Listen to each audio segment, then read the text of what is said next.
Hello, and welcome back to the sixth installment of this series called From Pedagogy to Andragogy and Beyond, Exploring Lifelong Learning from a Montessori Context.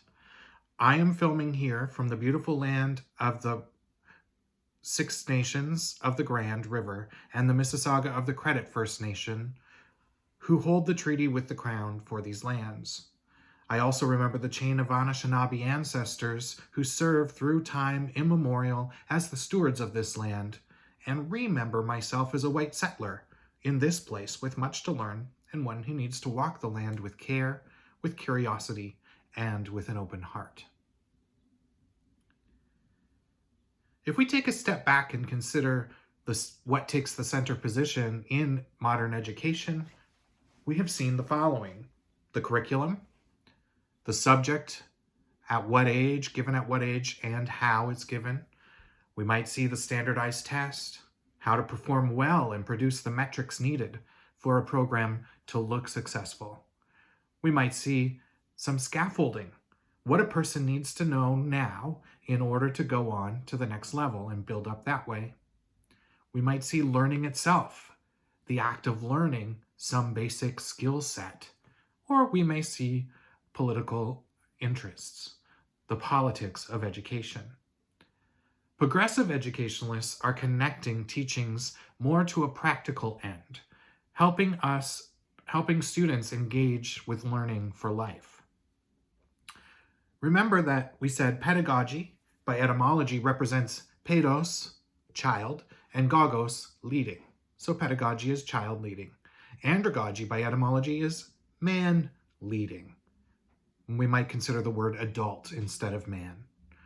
Malcolm Knowles wanted to keep the adult at the center of lifelong learning. Dr. Montessori wanted to center the child.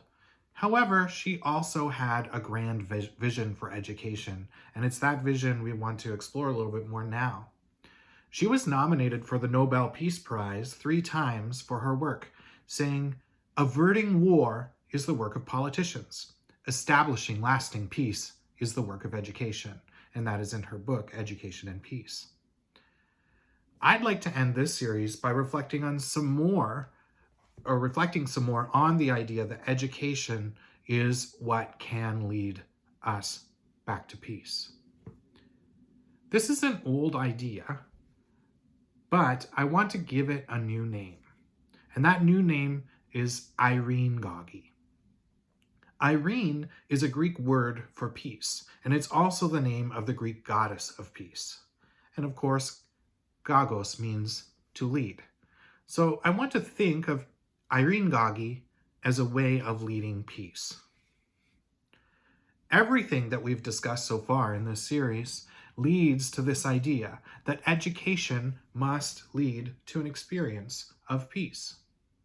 When education is delivered according to the developmental characteristics of the human being, given at the appropriate time, and using the appropriate means for that development, the development will happen naturally, according to nature, and it will happen peacefully.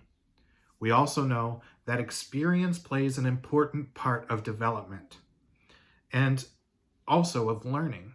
And the analysis of learning is what's really important for adults.